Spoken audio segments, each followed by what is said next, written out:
Assalamualaikum warahmatullahi wabarakatuh. Apa kabar teman-teman semuanya? Selamat datang kembali di YouTube channel saya. Di sini saya akan membahas kasus 11 siklus konversi perusahaan Jim and Clean pada mata kuliah Praktikum Sistem Informasi Akuntansi.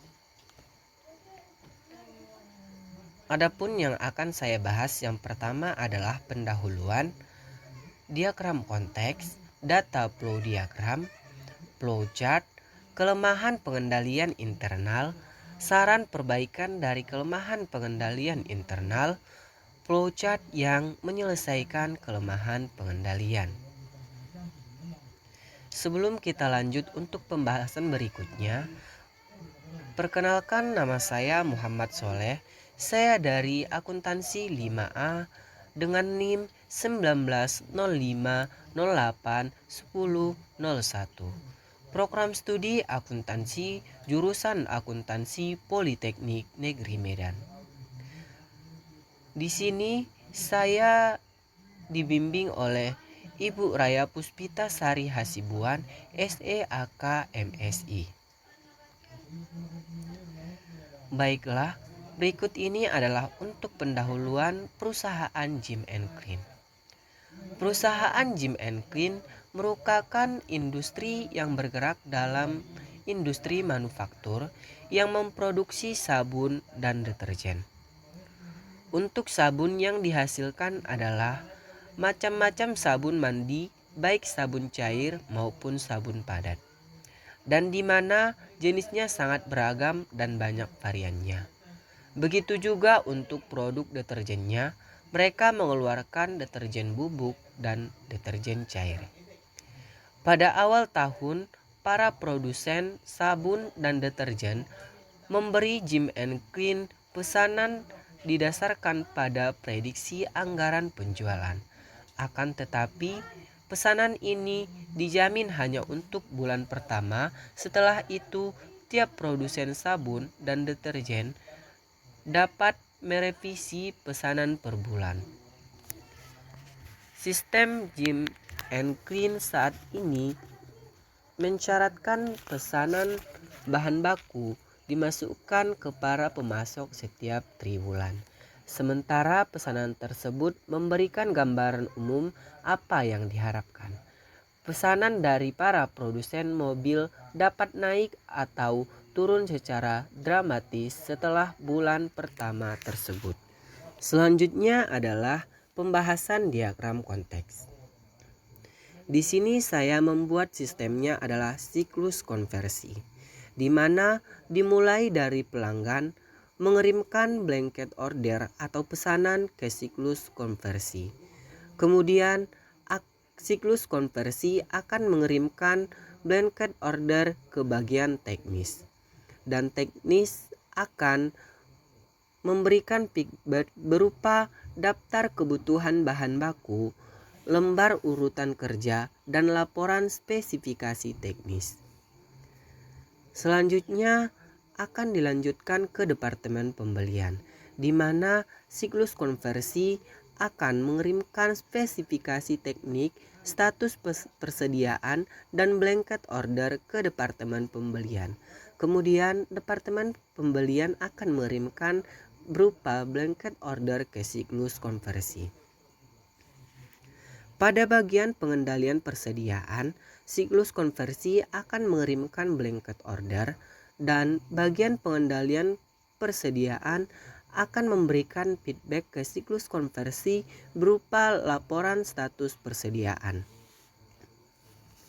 Siklus konversi selanjutnya mengirimkan perintah kerja, lembar perpindahan, permintaan bahan baku ke Departemen Akuntansi Biaya. Kemudian Departemen Akuntansi Biaya akan mengirimkan voucher jurnal. Voucher jurnal tersebut akan dikirimkan kembali ke buku besar. Kemudian buku besar akan mengupdate catatan buku besar dan akan kembali ke siklus konversi. Pembahasan selanjutnya adalah data flow diagram atau DFD level 0. Di mana di sini saya membentuk sistem ada dua sistem. Yang pertama 1.0 adalah proses persiapan produksi. Kemudian 2.0 adalah proses produksi. Dimulai dari pelanggan mengirimkan pesanan pelanggan ke proses persiapan produksi. Kemudian pesanan pelanggan tersebut akan dikirimkan ke bagian teknis dan bagian teknis akan mengirimkan feedback berupa spesifikasi teknik ke sistem 1.0 proses persiapan produksi. Kemudian akan dilanjutkan dengan pengiriman spesifikasi teknis status persediaan blanket order ke departemen pembelian. Kemudian departemen pembelian akan memberikan feedback berupa blanket order ke sistem 1.0 proses persiapan produksi. Selanjutnya adalah sistem 2.0 proses produksi, di mana dimulai dari permintaan bahan baku ke bagian pengendalian persediaan. Kemudian bagian pengendalian persediaan akan mengirimkan bahan baku ke proses produksi. Bahan baku tersebut akan dikirimkan ke pusat kerja. Pusat kerja akan memberikan feedback berupa lembar perpindahan, perintah kerja, kartu jam kerja, kartu untuk perihal gaji. Selain itu juga pusat kerja juga mengirimkan barang jadi ke bagian pengendalian persediaan. Bagian pengendalian persediaan akan mengirimkan laporan status persediaan ke sistem 1.0 proses persiapan produksi. Selanjutnya yaitu adalah ke Departemen Akuntansi Biaya, di mana sistem 2.0 proses produksi mengirimkan lembar perpindahan perintah kerja, kartu jam kerja, kartu untuk perihal gaji ke Departemen Akuntansi Biaya. Kemudian Departemen Akuntansi Biaya akan mengirimkan voucher jurnal ke sistem 2.0 proses produksi. Proses produksi selanjutnya mengirimkan kartu waktu untuk perihal gaji ke bagian penggajian. Kemudian bagian penggajian akan mengirimkan cek gaji ke proses produksi. Proses produksi akan mengirimkan berupa voucher jurnal ke buku besar. Dan buku besar akan mengupdate catatan atas buku besar. Pembahasan selanjutnya adalah data flow diagram atau DFD level 1. Di sini saya membentuk 3 sistem, di mana sistem yang pertama adalah 1.1 proses spesifikasi teknis. Kemudian sistem yang kedua adalah 1.2 proses status persediaan. Kemudian sistem yang ketiga adalah 1.3 permintaan pembelian, di mana dimulai dari penerimaan pesanan, kemudian akan dilanjutkan ke sistem 1.1 proses spesifikasi teknis. Kemudian akan dilanjutkan ke sistem 1.2 yaitu proses status persediaan. Dan kemudian setelah proses status persediaan tersebut telah selesai, maka akan dilanjutkan ke sistem 1.3 yaitu permintaan pembelian. Kemudian akan melakukan proses produksi. Data flow diagram atau DFD level 2. Di mana di sini terdapat 5 sistem. Yang pertama adalah pembuatan lembar perpindahan, perintah kerja, dan kartu waktu jam kerja.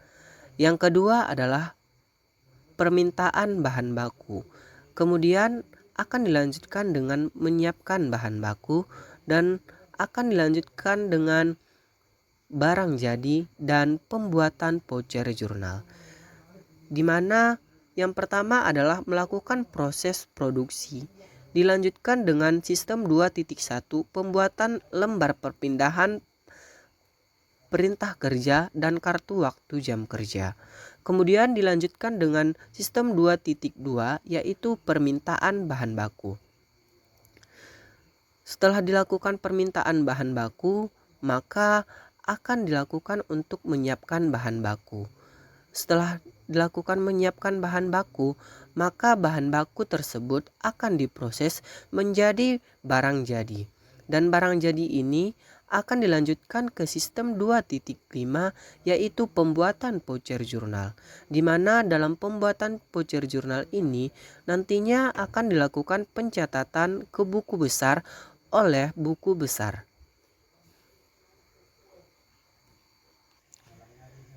Pembahasan selanjutnya adalah bagan alir atau flowchart. Diawali dari pelanggan melakukan pemesanan, kemudian dokumen pesanan tersebut akan nantinya dikirimkan ke departemen pembelian. Setelah pelanggan melakukan pesanan, maka akan dilanjutkan ke bagian teknis, di mana bagian teknis akan melakukan spesifikasi teknis. Dan nantinya dokumen spesifikasi teknis ini akan dikirimkan ke departemen pembelian. Selanjutnya adalah departemen pembelian, di mana di sini departemen pembelian memperoleh dokumen spesifikasi teknis dan status pengendalian persediaan. Maka akan dilanjutkan dengan pesanan pelanggan. Selanjutnya akan dilakukan proses manual mengenai pembuatan pesanan pembelian. Setelah itu, maka akan didapatkan dokumen pesanan pembelian. Langkah selanjutnya adalah ke bagian pengendalian persediaan, di mana tadinya dokumen spesifikasi teknis dan status pengendalian persediaan akan dikirimkan ke bagian pengendalian persediaan. Selanjutnya akan dilakukan permintaan bahan baku. Setelah dilakukan permintaan bahan baku, maka akan dilakukan proses persiapan bahan baku, yang nantinya akan menghasilkan bahan baku. Bahan baku yang dihasilkan ini akan dikirimkan ke pusat kerja. Di sini pusat kerja memperoleh beberapa dokumen. Di antaranya adalah perintah kerja, kartu jam kerja, kartu waktu, gaji, dan lembar perpindahan serta permintaan bahan baku. Kemudian akan mendapatkan bahan baku. Setelah itu akan dilakukan proses produksi. Setelah proses produksi berjalan, maka akan menghasilkan barang jadi. Dan barang jadi ini nantinya akan dikirimkan ke bagian pengendalian persediaan.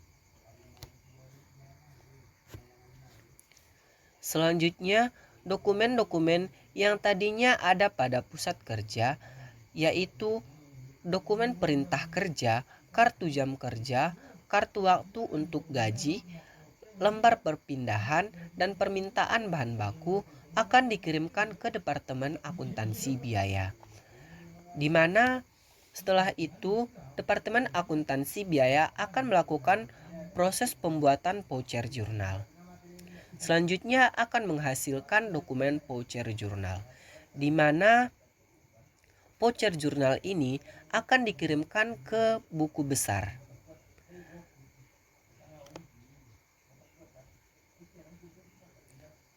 Dan dokumen yang tadinya ada di pusat kerja, yaitu kartu jam kerja waktu, akan dikirimkan ke Departemen Penggajian beserta dengan kartu waktu untuk gaji. Setelah voucher jurnal dikirimkan ke buku besar, maka akan dilanjutkan dengan proses pencatatan buku besar. Setelah dilakukan pencatatan, maka akan mendapatkan update buku besar. Berikut ini adalah untuk kelemahan pengendalian internal. Yang pertama, pengendalian akses, yaitu tidak adanya pemisahan tugas pada bagian pencatatan transaksi dan bagian keuangan, sehingga bisa saja terjadi kecurangan atas pencatatan. Yang kedua, verifikasi independen. Tidak adanya verifikasi terhadap kartu waktu untuk gaji dan kartu waktu jam kerja. Selanjutnya adalah pada saat penerimaan dokumen-dokumen terkait transaksi, tidak adanya verifikasi antara departemen satu dengan departemen lainnya. Saran perbaikan dari kelemahan pengendalian internal. 1. Pemisahan tugas antara bagian akuntansi dan bagian keuangan harus dilakukan karena dengan cara ini bisa mencegah kecurangan. 2. Dilakukannya verifikasi pada kartu waktu untuk gaji dan jam kerja untuk mencegah terjadinya kekeliruan. 3. Seluruh departemen seharusnya melakukan verifikasi terhadap dokumen-dokumen terkait untuk mencegah kesalahan pencatatan. Pembahasan yang terakhir adalah flowchart yang menyelesaikan kelemahan pengendalian. Di sini flowchart yang saya bentuk itu adalah tidak jauh beda dengan flowchart yang pertama. Pada flowchart kedua ini, saya hanya menambahkan untuk bagian keuangan, di mana di bagian keuangan ini nantinya si bagian keuangan ini akan menerima pengiriman voucher jurnal dari Departemen Akuntansi Biaya, dan kemudian bagian keuangan ini akan mencatat pengeluaran maupun kemasukan dari perusahaan, dan selanjutnya akan dikirimkan ke buku besar untuk mencatat pengeluaran atau pendapatan dari perusahaan tersebut. Nah, itu saja untuk penjelasan saya kasus 11 dari siklus konversi. Mohon maaf jika ada kesalahan. Terima kasih. Assalamualaikum warahmatullahi wabarakatuh.